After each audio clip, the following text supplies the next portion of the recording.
My Aunt Cathy, the mother of my lifelong cousin and friend Billy, had some rich and colourful dialect expressions, possibly learned at her mother's knee and in the school playground 100 years before, all the more special for pronouncing in her Bathgate accent. That's the name of a town, halfway between Edinburgh and Glasgow. Her speech a cross between Billy Connolly and Sean Connery. Billy often recounted that his mother would say to him as a boy, "What a sight! What a sight!"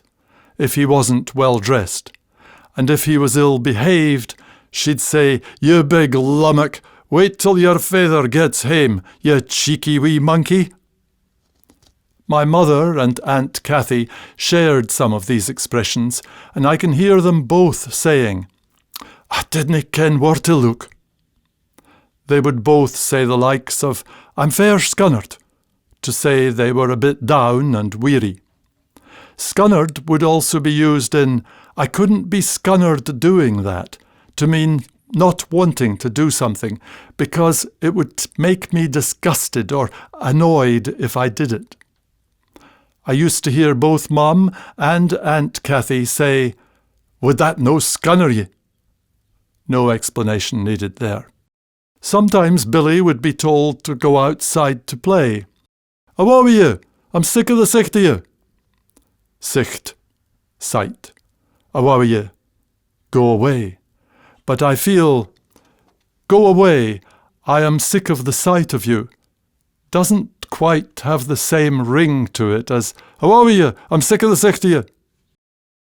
In connection with this, there's a classic I've heard from dour old Scots when someone has left their company. "Aye, he's better awa," or "It's good that he has gone." I've not been to Scotland for nearly 20 years, but I hope these wonderful expressions have survived. Lang syne, as in Auld Lang Syne, meaning in the past long ago. I remember many words were in daily use, such as haver, blether, daft and offie, so I would hear, "Stop your haverin', och you're an offie blether, are you daft?" describing how someone spoke and then explaining it by alluding to their possible stupidity. I'd also hear, "Dinna be so feart, you're an offie fearty," if I was holding back, afraid of something. One great word my mother used occasionally was thrawn, as in, "He was looking gey thrawn this morning," to describe someone's ill-tempered appearance. It could also be used to mean twisted out of shape. Robert Louis Stevenson wrote a short story called "Thrawn Janet," describing her thus, coming through the village. There was Janet, coming down the clachan. Her or her likeness, nane could tell. Wi' her neck thrawn and her head on ae side, like a body that has been hangit, and a girn on her face like an unstreakit corp. So Janet's neck was twisted as if she had been hanged, her face looking like that of a fresh dead body's. And in the same story, RLS writes with sprinklings of dialect using sign for since, say for so, and foo for fool. 50 years syne, when Mr. Soulis came first into Bawweary, he was still a young man, a callant, the folk said, fou o' book learning, and grand at the exposition. But, as was natural in sae young a man, he had nae leaving experience in religion. The younger sort were greatly taken wi' his gifts and his gab, but old, concerned, serious men and women were moved even to prayer for the young man, whom they took to be a self-deceiver, and the parish that was like to be sae ill-supplied. Mention of RLS here reminds me that many Scots writers would write in the vernacular. Here's Robert Burns again, this time in Tam O'Shanter, writing in Queen's English before returning to Broad Scots. You seize the flower, its bloom is shed, or like the snow falls in the river, a moment white, then melts for ever. Nae man can tether time or tide, the hour approaches, Tam mun ride. That hour, o night's black arch, the keystane, that dreary hour he mounts his beast in, and sic a night he taks the road in, as ne'er poor sinner was abroad in. Old language habits die hard. I still say bap for a bread roll. I have to think before I say those dishes need washed or cleaned, as the past participle here is a Scottish variant. I can usually change it to standard English and say they need washing or cleaning. I still say that grass needs cut or the windows need washed. But not so long ago, to my total surprise, someone told me the usual English is with the present participle, so it becomes needs cutting and washing. It's something that needs to be practiced by me, hence needs practiced. If someone's making undue noise or talking too much, I will still think to myself, "Och, wheesht, man." When I'm with old school friends, we'll talk Scottish for fun, surprising others and ourselves with daft dialect, pronunciations, and common expressions. We'll greet with "aye," and crudely say, "How's it hangin'?" The reply unrepeatable in this polite and polished podcast. We'll say, "What are you saying?" asking for an interesting topic or an opinion. If the answer's not to the questioner's liking, you'll get, "Och, the woe you! Stop your blethering! You're daft as a brush! Gi's a break, eh?" If someone is asking me what I'd like to drink, I'll get, "What are you after?"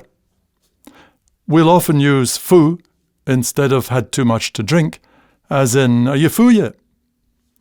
To stop someone getting upset or vexed, we'll say, "Dinna fash yoursel." The word fash, there from French fashy, long ago meaning to annoy, and still used in French, "je me fâche," or "I get angry." We'll say, "Haud on," for wait a moment. We'll express surprise with jings, as in, "Jings, I didna ken what to say."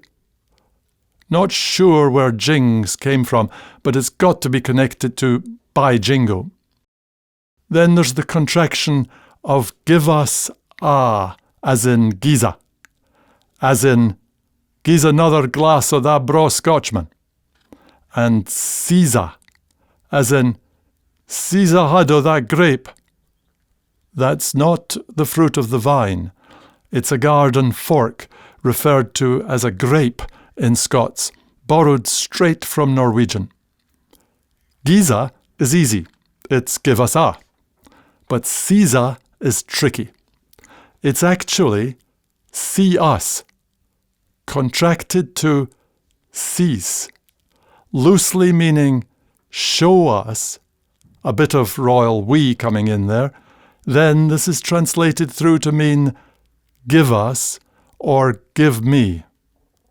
So now it's easy to understand, as in seize a couple of cans o' lager, as if a dialect or broad accent isn't difficult enough for foreign ears. Maybe after a few glasses too many one night, when one might be described as steamin', plestert, or fou as a puggy, the next day we'll say, "Aye, you're looking a bit peely-wally." No translation needed there. And the peely-wally person might receive, "You're recht, pal. Are you all right, my friend?" If we don't believe someone, we'll say, "Och, da wa you go," and we'll tell daft Scots jokes with relish, such as the Scotsman at the dentist who tells him to lie back and then asks, "Comfy?" And the Scotsman says, "St. Andrews?" You need to understand that the Scots form of from is fey, to get the playful sense there of comfy. There's also fray, F-R-A-E for from in Scots, but it wouldn't work here because we don't say comfortable. We would also enjoy doing a spoonerism on the Scots expression nae bother at all for no probs or can do. So it becomes nae t'other abo, which is totally meaningless unless you know the original and understand what's happening. There's a grand wee word in Scots for according to me, in my opinion, consider this topic, take such and such for example, or let's have a look at this. The simple word is see, as in see me, see you, see yon filly, see war First Minister. So that's take me for example, or as for that fellow, or consider Nicola Sturgeon. My mother on a bus in Edinburgh once overheard a woman saying to her friend, "See my man, see mince. My man doesn't like mince." Well, I can say, see me, I'm a vegetarian. See lots of people these days. See meat, they're eating less meat. See a good thing, eh? There's a Scots saying, it's a sair fecht. Life's tough. It's a sore fight. But we keep going. And we'll use Tatty Bai Ranu to bid farewell. Some would say mercifully at this point. If I were to try to choose the most common words I heard or recall, it would be difficult. But surely ken would be up there, as in I dinna ken. I kent him weel. Do you know ken? And ken fine. These 3 letters meaning no, of course. This word exists in normal English in the likes of beyond our ken, meaning something unknown to you. There's a radio programme of the same name, using ken as a pun on Kenneth, being jokey about the 2 Kenneths in the programme. Ken, meaning no, is an ancient word from Old English, centuries ago, and it meant the same thing then. A few more common words are dinny for don't, and gang or ging for go, aye for yes, no for no, glen for valley, burn for stream, heed for head, and no for not, as in what for no, meaning why not, and also in I'm no awa to bide awa. Another common word there is awa for away. Then there's gid, or in Doric, gwid, to say you liked something, as in this dram's a good drop, although it's often expressed as nae bad, in answer to the likes of who are you doing the day? If someone asks a question a second time, you might hear I telt you afore. Telt being a variant past tense for told. Topping a book poll this year, 2020, in Scotland, was the word dreich, used to describe terrible overcast weather, as in, it's a bit dreich the day. It must have been a popular one to beat out the likes of scunnert, shuggle, and glaikit, the last quite a common word for stupid. One of my favourite Scots words is truchel, as in what a truchel, to say it's bothersome. So you also get, I couldn't be truchled with doing that. I'm surprised that a word I really like didn't make the list. It's a common word in Scots, and it means great, and indeed is often used with great. So you'll hear muckle great, not in the sense of braw, but in size. A muckle great neep is a great big turnip, and a muckle moo is a big mouth.